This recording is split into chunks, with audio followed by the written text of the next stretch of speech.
The pen is mightier than Docusign.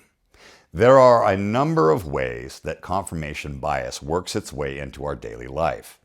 But one of the most important for salespeople is the actual act of getting somebody to commit to something, because then they are more likely to follow through the process to the end.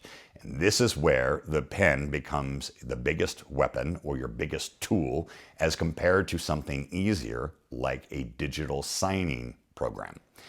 If you are sitting with somebody and you want them to make a decision, especially for something like selling or buying a home, which doesn't happen in just a second and they swipe a card and now that transaction's done, we have to be hired. There's paperwork, and then there is a multi-week process that we go through full of ups and downs where the buyer and the seller both need to remain committed.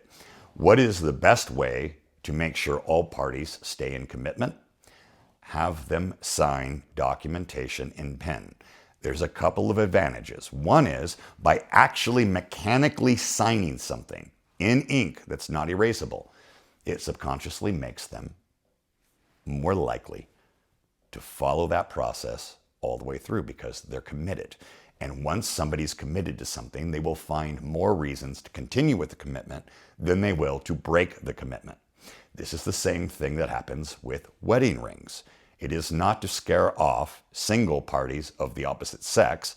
It is actually to keep the couple together. That is also why there's a ceremony.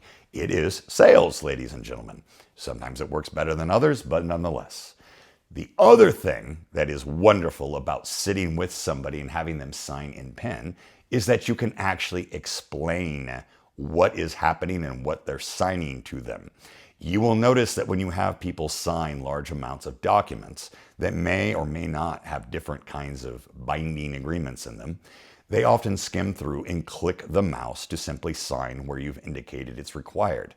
Whereas if you sit with them and explain everything they're signing, they will have a better understanding of what they are committing to and what it is you're doing, which I think having your client having a better understanding of what they're signing, what the process is, and what you're doing is a win-win for everybody. So sign with a pen.